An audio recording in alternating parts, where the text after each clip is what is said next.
Bisimila hôtel Lafia la niko hôtel Lafia wulikajɔw bolodalen do walasa aw bɛ se ka lafiya sɔrɔ cogo min na ani hakilisigi aw ka séjour la anw fɛ Mopti yan kɛrɛnkɛrɛnnenya Mopti Sevare ka kɛ ni kurantigɛtigɛ ye min ye hôtel Lafia Sevare ale ye wulikajɔw boloda ka se ka min ye awa fɛɛrɛ kɛrɛnkɛrɛnnen dɔw ta walasa aw bɛ se ka lafiya sɔrɔ cogo min na aw ka séjour la hôtel kɔnɔna na n'o ye ka panneau solaire installé min ye kurantigɛtigɛ o degun aw kana o ye séjour la l'hôtel yɛrɛ kɔnɔna na réservation ka kɛ kabi sisan min b'a to aw bɛ se k'aw ka séjour kɛ k'a sɔrɔ tɔɔrɔ tɛ aw kan degun tɛ aw kan hôtel Lafia. Hôtel Lafia ale filɛ nin Sevare Bangetaba yanni ka se aéroport sirafara ma station laban i kiniboloya fan fɛ i bi jigin o carré fɛ mètre 200 bɔɲɔngo hôtel Lafia ale cokolen bɛ i kiniboloya fan fɛ i bi se ka weleli kɛ nɛgɛjuru siraw fɛ 21 42 14 11 76 01 01 98 66 78 72 04 hôtel Lafia référence do.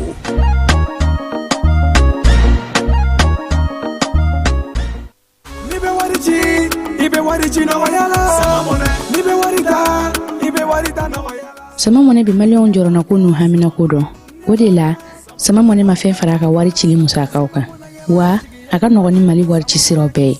a ma da aw ma dɛ sama mɔnɛ bi dɔ fara aw de kunna wari kan ni wari bonisi ye awɔ ni wari bonisi ye kɔni aw ka sanni kɛ ni sama mɔnɛ application ye aw bɛ wari sɔrɔ aw ka compte bonisi la k'a daminɛ crédit la abonnement télé fo ka taa se courant ni ji sarali ma aw bɛ bonisi sɔrɔ nin bɛɛ la n'a ka bonisi buguna dɔrɔn aw bɛ se k'a yɛlɛma aw ka sama mɔnɛ compte la ka sanni wɛrɛ kɛ n'a ye walima ka taa wari jɛ bɔ an ka lasigiden dɔ fɛ yen aw ye mɔnɛ bɔ aw yɛrɛ la a k'a sifilɛ sisan ni sama mɔnɛ application téléchargeli ye Play Store walima App Store kan ka sɔrɔ k'aw tɔgɔ sɛbɛn ni sama mɔnɛ ye aw de kunna wari bɛ augmenter sama mɔnɛ i yɛrɛ ta awɔ i yɛrɛ ta ni yɛrɛ ta ye.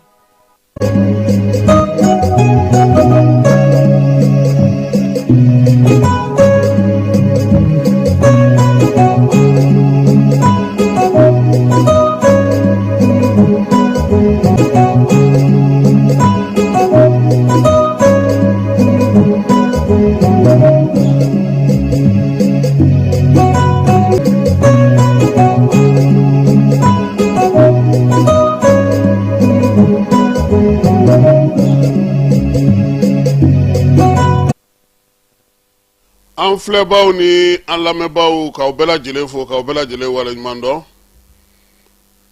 bi ye kari ye mai kalo ale tile 10 ye bi ye san 2026 an bɛ dugawu kɛ an ka jamana ye halisa ala k'a kolo suman fala ye ala ka bɛn ni kelenya cɛfɔ ni kanbɛ ala k'a don an ka jamana kɔnɔ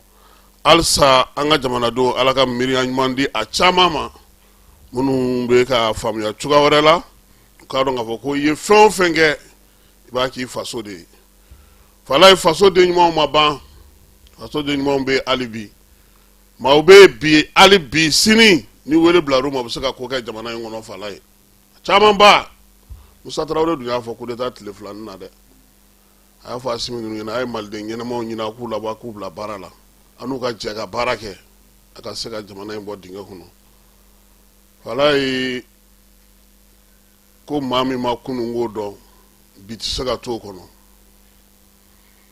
bi an b'a daminɛ ni yɛrɛko dɔɔni ye an ka cɛkɔrɔba an ka politiki dungeba an ka maaba an ka karamɔgɔba an ka limaniyamɔgɔba n'o ye an fa ye Mamadou Konate ale ka soma yɛlɛmali Falaye sini ye o san 70 ye don caman bɛ Ala bolo dɛ. Mamadou Konate Falaye farafina tariku la o foyi bɔɲɛ ninnu b'a fɔ ale ma de ko karamɔgɔ. Falaye Mali yɛrɛ tariku la politiki la i bɛ se ka politiki kɛ nka kɛ komi Konate ɲɔgɔnna o ɲɔgɔn sɔrɔ bɛ gɛlɛya dɛ. E ni mɔgɔ min bɛ jɔyɔrɔ nɔfɛ Falaye o bɛ si e fɛ yen a bɛ tile e fɛ yen a bɛ dumuni fɛ yen f'i ni denw ni limanaw ni somɔgɔw bɛ kɛlɛ maa si kana s'a ma o ka dɔgɔ bi dɛ. O ye Konate ni Filidabo Sisoko ka teriya ye Falaye. Filidabo dɔnniya na tariku sigi a fana ka sabula maa caman tɛ Filidabo dɔn Falaye. Ɲɛ bɛ Amadu Ampate Bala a ka karamɔgɔ ye Fili ye. Fili yɛrɛ kun kan ka taa Gambi de Falaye ka taa morikalan de kɛ yen nka balimakɛ dɔ de fatura ale bilara o nɔ na min ye kɔmana ye ko ka taa n'ale ye. Fili taatɔ filɛ nin ye kalan na nin ye n'o tɛ a kun kan ka taa morikalan de la Gambi kaw fɛ a fa n'o ye Sirima ye o tun y'o de ŋaniya k'a fɔ k'a bɛ kɛ ten nka n'Ala ko min bɛ kɛ o de bɛ kɛ. O Filidabo kelen Falaye kalata kɛra yan ale nana jigin Mamadou Konate de fɛ yen Bamakɔkura a teri don a balima don a sinji don a jɛɲɔgɔn don u ye baaraw kɛ ɲɔgɔn fɛ u ye kalanw kɛ ɲɔgɔn fɛ ale jɛra n'a ye ka sabula o y'a sɔrɔ Konate yɛrɛ ma don politiki la a sɔnna ka Fili dɛmɛ a waati kalata min tun bɛ kɛ ni Senegal tɛ sabula Senegal ye san 100 kɛ ale bɛ Faransi ka mara kɔnɔna na n'o y'a ka Assemblée nationale ye bi ko Senegal olu bɛnna ye koyi min ye yamaruya dile farafina jamana tɔw ma Niger ani Sudan français Fili de taara olu tɔgɔ la ka kɛ député a ka sɔrɔ ka taa Faransi. O kɔfɛ Konate yɛrɛ nana i sen don kow la Falaye. Bamako tutigɛbaw Bamako dugulenw kabilatigiw olu de ko Fili ma Konate ma cɛwulenba den wuli k'i cɛsiri i yɛrɛ k'a ɲini. O la ISRDA min n'an b'a fɔ ISRDA Falaye a bɔra tɔn min na o ye RDA de ye. PDCI RDA bɛ yen min ye RPG RDA bɛ yen RDA fɛn fɛn bɛ yen farafina kɔnɔ Falaye a bɛɛ tu tigɛra yan ni octobre 46 Bamakɔ yan. Mamadou Konate an b'ale min ka san 70 kɛ sini ni Ala sɔnna ma Falaye maa min don a bangena Katikaw fɛ yen san 1897 Mali école n'o ye kɛrɛnkɛrɛnnenya la an ka dubaw an ka taabolo an ka tabiyaw an ka maanifiya lamɔ bɛ kɛ cogo min a mina o la yan'a ka nanzara kalan sɔrɔ ka taa William Pointikaw fɛ Falaye. Mamadou Konate politikiman min don ale ka politiki tɛ dalafɔli ye dɛ ani waleya de bɛ tugu ɲɔgɔn kɔ. Politiki kɔrɔ tɛ foyi ye i ka maaw mago dilan kɔ Konate ka fɔ la n'i tɛ se k'o kɛ i sen bɔ a la wa n'i ye min fɔ i k'o kɛ ni maaw jɛra min kɛ i k'o fɔ ni dɛsɛra yɔrɔ min k'o f'u ɲɛna a ka lamɔ kɛcogo a ka kalan kɛcogo ka kɛ ni an yɛrɛ ka maanifiya n'an ka adamadenya kɛcogo ye Falaye o y'a to diɲɛmaa y'a bonya. Konate ye RDA tutigɛbaw a b'olu fɛ min ye ISRDA ye sabula an kun ta Union Soudanaise RDA de ye parce que Mali kun tɔgɔ kɔrɔ ye Sudan de ye 46 ale de y'o tɔnba in sigi an fɛ yan nka ani tɔn caman farala ɲɔgɔn kan o de la mɔgɔw b'a fɔ ko démocratie nana an ka jamana kɔnɔ Falaye san 1991 ka taa ɲininkali kɛ Konate ninnu ye parti misɛnninw caman de fara ɲɔgɔn kan ka kɛ RDA ye wa o bɛɛ la parti dɔw ma sɔn han dɔw ma sɔn u tora yen k'u ka baara kɛ o Konate ni Ala sɔnna a ma sini min ye Ɲarela saledon na ale dalen n'o ye dugawudon bɛ taa kɛ sini n'o bɔra yen wula fɛ an bɛ ɲɔgɔn sɔrɔ duba la Konatela yɛrɛ la Bamakɔkura an bɛ taa min ye fatiya ta ye ka dugawudon tɔ kɛ teriw ni limanaw bɛɛ lajɛlen bɛna na o kɛnɛ kan min ye Mamadou Konate sini sɔgɔma an na nzole da ka se ka ɲɛfɔli kɛ maaw bɛ se k'a dɔn cogo min ni maa ba in Falaye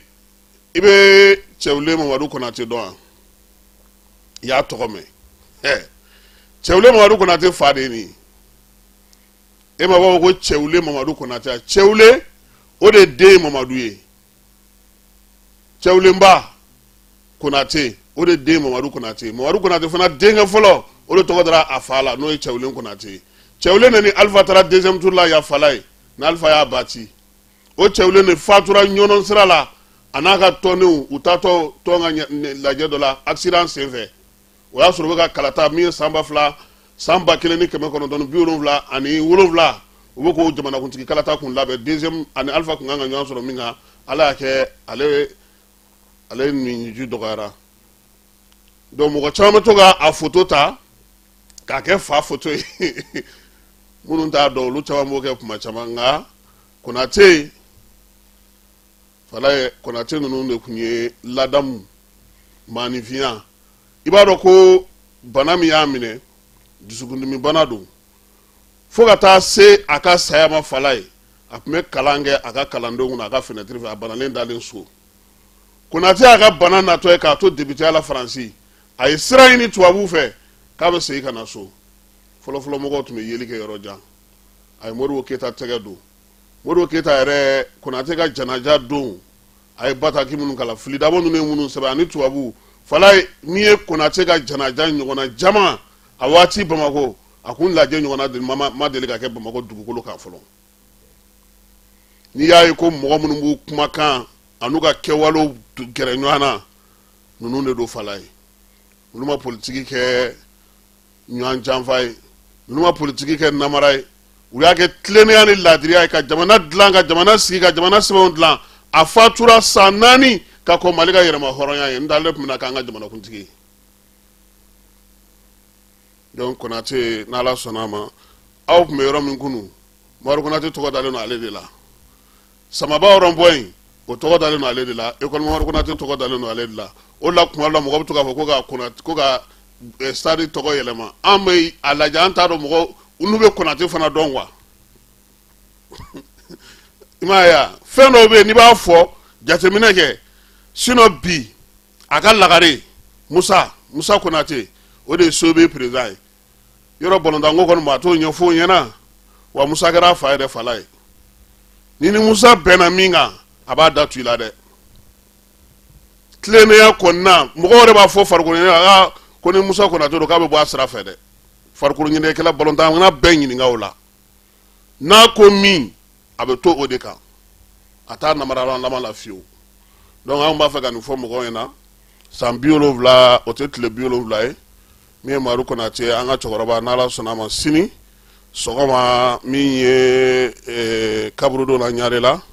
an na taa ka jaw ta ye wula fɛ an na ɲɔgɔn sɔrɔ duba kɔnɔna na Konatela yɛrɛ la ka se k'a fɔ ni mun y'an donkan ye bi wulada in na.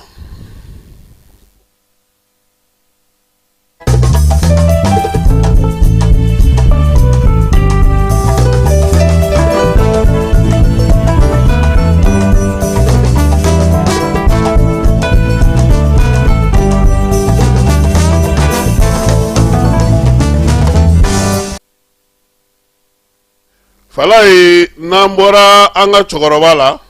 an bɛ segin ka na an ka sisan tiɲɛw la tiɲɛ minnu ni olu kɛlen don ka an sosua nin waati in na nka foyi tɛ bonya Ala ma i n'a fɔ dɔgɔkun tɛmɛna cogo min tilew tɛmɛna cogo min kalow tɛmɛna cogo min an bɛ dugawu kɛ Jabaru masa a ka jamana in sinsinnen to min ye jamana in ye a k'a dɛmɛ hali bi k'a bɔ dingɛ kɔnɔ k'a bɔ janfan kɔnɔ jamana in bɛ se k'a yɛrɛ sɔrɔ cogo min ka taa ɲɛ sira o sira fɛ Ala ka o nɔgɔya an ye bamananw ko ten dɛ a ye n dɛmɛ k'an ka wara fa Fala ye o k'a sɔrɔ a kunkolo b'u bolo i yɛrɛ bolo dɛ an b'a ɲini ɲɛmaaw fɛ waleya min ye an sɔrɔ o ka k'an ma misali ye an ka yɛlɛmaw sigi sen kan an ka baara taabolow falen a ka dɔn k'a fɔ ko kɛra ko bɔra la wa ko bɛ k'a kɛ fana min bɛ se k'an lataa ɲɛfɛ Fala ye o de ye maanifinya ye ɔhɔ min ye bingali wale in ale kɔfɛ wolomasiri tabaw u b'u ka baara la hali bi baara min ni o wulikajɔ n'o cɛsiriw bɛ senna fantan ani naani bɛɛ lajɛlen fɛ an b'a yira sa k'a fɔ o hukumu kɔnɔna na min ye Kidali marabolo la Fala ye Bamancɔre ni Ɲugawale kabaw kun y'u kɔngɔ fa minɛn minnu na ka taji minnu siyɛn ani ka duguladenw ka minɛn minnu bɛɛ lajɛlen cɛ ka taa n'a ye ka t'o bila dugu la dugu min n'o ye talahadati ye pankuru wulila ka minɛn bɛɛ lajɛlen susu kununko min ye gosili kɔni tora senna sa sɔgɔma fo wuladafɛ nɛgɛ kanɲɛ 16 waati hali tajimana yɔrɔ min tun b'u bolo u y'a bɛɛ lajɛlen filenkolon ci k'a da kolon ci ni Mali pankuru ye ka taa Alizeri masuruna na o bɛɛ lajɛlen tɛmɛnen kɔfɛ bi Falaye Kidal dugu bɛ maa minnu bolo mara kɛlen don fɔnkɔɲɔgɔnkɔ ye Bilal ak Serifo ale ni Algabasi k'u ti ka ji kɛ ɲɔgɔn tɛgɛ n'o y'a sɔrɔ Jnim Maw olu ka wakilu donnen don Iyad Agali la ale ni Algabasi ka surun kosɛbɛ o minnu bɛ ka dugu sɔrɔ bi ka dugu kɛ u sago ye FLA Maw n'o ye Bilal ak Serif ninnu ye o ma diya olu ye hali dɔɔni olu ka nisɔngoya barika bonyanen don sabula a yera k'a fɔ Jnim ale de sago bɛ dugu kɔnɔna yɔrɔ caman na ale de sago bɛ fɛn caman na min ye FLA kɔni ta kɛlen don dɔrɔn ka kunnafonidiw kɛ ka kow kɛ Bilal ak Serif ni Algabasi k'u kɔni u ti ka ji kɛ ɲɔgɔn tɛgɛ bi Kidal dugu kɔnɔna na Falaye wa basigi fana tɛ sabula Kidalikaw bolo don o don armée bɛ se ka gosili kɛ wa gosili min bɛ ka kɛ su ni tile dugu yɛrɛ lamini ni dugu kɛɲɛkanw ni dugu yɔrɔ girimanw na kuma tɛ min ye minɛn minnu sonyɛna n'u taara olu bɛɛ lajɛlen bila yɔrɔ min n'o filenkolon cira k'o da kolon ci o jigitigɛ barika bonyanen don bi kosɛbɛ Kidal dugu kɔnɔna na Mali armée ale bɛ labɛn na Falaye min ye an ka général de brigade Mamadu Masawule Samake ye n'ale dagayɔrɔ bɛnnen don nin waati na Gawo kɔnɔna ma dugukoloko ɲɛmaya bɛ ale bolo ani fils a y'i sen bɔ a kɔnɔkɔrɔ ka taa ye Falaye min ye ATR colonel ATR n'a ka cɛdenw ye ka taa u galabu kɛnɛya Dirpa ale ye jaa min sɔrɔ a la nanzarakan na an ka jɛ ka o filɛ ɲɔgɔn fɛ. Les attaques terroristes du 25 avril dernier perpétrées contre plusieurs villes du pays, notamment celle de Kidal, le général de brigade Mamadou Massaoulé Samake, commandant du centre est de l'opération du Kukoloko, a effectué du 5 au 6 mai 2026 une visite d'autorité à Anifis. Cette mission de terrain avait pour objectif de s'enquérir de l'état moral des hommes engagés sur le front, d'évaluer leurs conditions de vie et de travail, mais également d'échanger avec les unités ayant récemment participé au combat contre les groupes armés terroristes dans la ville de Kidal. Conformément aux directives du chef d'état-major général des armées, les forces de la région militaire numéro 7 procèdent actuellement à un repositionnement tactique de leur dispositif. Ce repositionnement stratégique que nous adoptons vont nous permettre de mieux nous réorganiser et de rebondir en cas de besoin pour encore aller à la chasse, aller à la reconquête de nos territoires. Et comme les autorités aiment le dire, un pan du territoire malien ne sera à la disposition d'aucune force obscurantiste, aucune force terroriste. Donc à ces hommes, c'est des encouragements, à ces hommes, c'est des félicitations du commandement, à ces hommes, c'est un appel à la préparation encore à engager d'autres combats pour aller recouvrir la souveraineté intégrale du territoire national. Au cours de cette visite, le général Samake a également inspecté plusieurs positions du dispositif sécuritaire. Falaye min ye Mamadou Massaoulé Samake a ka munumunu salo in senfɛ a ko ko a nana cɛdenw lajɛ u jɔcogo an'u galabu kɛcogo an'u ka baara kɛcogo min ye général de brigade ye a ko nin ka kan nin waati na wa min ye cɛdenw ye a y'a f'u ɲɛna u ka wuli k'u jɔ k'u cɛsiri n'u labɛnnen don u ka dɔ fara labɛn kan sabula kɛlɛ taabolo ni kɛlɛ kɛcogo bɛna falen don nataw ni waati nataw la a bɛ se ka kɛ ni fanga ɲɛmaw ye min fɔ u k'a ka baara kɛcogo min na k'u k'u labɛn ka o kɔnɔ min kɔni ka d'ale ye bɛɛ labɛnnen ka to waati bɛɛ lajɛlen balana ka na ye ko in na o yɛrɛ fana nisɔndiyayɔrɔ ye min ye a la Falaye a fana ma tɛgɛlankolon ma taa han nka an b'o tɔ to ten a tɛgɛlankolon ma taa maaw k'o faamu an b'o tɔ to ten pour que bɛɛ lajɛlen k'a dɔn k'a fɔ ko labɛn min bɛ sen na Massaoulé Mali la n'a bɛna na bɔ kɛlɛdaga la sa sabula ale yɛrɛ filɛ nin ye ni kɛlɛdaga yɛrɛ de tɛ ale ni ti lafiya fiyewu wolomasiri tabaw ka dagatigi kura n'o ye Élisée Jean Daw ye ko k'a da bɛɛ lajɛlen tulo ka sa ko armée ka wuli ka jɔ n'a ka cɛsiriw bɛ sen na marabolow bɛɛ lajɛlen kɔnɔna na kalo tile 8 dɔw kun taara u dogo tu dɔ kɔnɔna na min ye Zangasokaw fɛ ani Sengolokaw fɛ Kucala mara la Falaye u ni armée tɛlɛ kɛ ɲɔgɔn na a ko labanna armée ta la Bamancɔni jɔ wale kɛba minnu kun y'u fasa jan ngaki k'u ti taa fiyewu ni mugu ci kan kun cayara armée ye a ka maa kelen jogina o ko in senfɛ Bamancɔni jɔ wale kɛba maa 12 u y'olu bɔ baara la pewu minɛn minnu tun b'u bolo k'olu bɛɛ lajɛlen salo a fɔ masa marifa ma ko PKM o kelen tun bɛ a la PM o kelen bɛ a la ale ni moto 13 u sera k'u bolo da ka min ye Kucala mara kɔnɔna na min ye Jean Élisée Daw ye a ko ko ka kɛlɛkɛcɛw fo wulikajɔ ni cɛsiri la ko wa ko a ma ban dɛ ko don o don u ka dɔ fara cɛsiri ni wulikajɔ kan o yaasa Bamanjɔ ni wale kɛbaaw olu bɛ se ka sɔrɔ cogo min na k'u ndaraki k'u bɔ baara la pewu n'an bɔr'o la min ye sɛgɛnnafiɲɛbɔ o bɛ kɔmɔsologo k'a ja fala ye maa n'i bɛ ko la a ka dɔn ni maaw bɛ ɲɔgɔn fɛ o ka ɲi kosɛbɛ kunungo Mali fan 14 Tongodugu ni Bolomadadugu bɛɛ lajɛlen maaw bɔra k'a jira sa ko wolomasiri sabaw k'u b'u senkɔrɔma don dɔ bi u b'u senkɔrɔma don dɔ sini furancɛla fanga ɲɛmaaw k'u yɛrɛ fo k'u waleɲuman n'u ka baara n'u ka cɛsiri la maliden cɛman na musoman k'a bɛɛ lajɛlen fo fala ye taasibila kɛrɛnkɛrɛnnen ka kɛ maaw ma maa minnu n'olu fatura avril kalo tile 25 minnu joginna ka dugawu kɛ u ye seli kɛrɛnkɛrɛnnen taara ka ɲɛsin Général d'armée Sadio Kamara ma a n'a ka denbaya maa minnu n'olu tora nin waleya in senfɛ fala ye an bɛ taa sa Mamadu Konate kɔnɔna na Bamakɔ ya kunungo Keba Jalo ale ye yenkaw ka kumakan dɔw ta an ka jɛ ka taa yen ne nana n fasiya de kɛ kabi lawale ni kɛlɛ bila jamana kan ɲamakalaw de tun bɛ bila kɛlɛcɛw ɲɛ k'u baro k'u jalami k'u bilasira ka taa kɛlɛda la ka tila ka min sɔrɔ lakalifɛn k'o fara tariku kan bi an ka jamana bɛ degun min kɔnɔ an bɛɛ kan k'an jɔda kɛ dɔ ni mugu don dɔ bɛ ka furakɛli kɛ dɔ bɛ ka balo ɲini ka na an ta ye ka jamanadenw hakili jigin k'u jalami k'u lafarinya u ka sɔn k'u ɲɛsin faso ma bari faso fila tɛ maa si bolo Mali de ye an faso ye an bɛnbaw taara k'olu to an bolo an yɛrɛ kan k'o de di an den n'a mɔdenw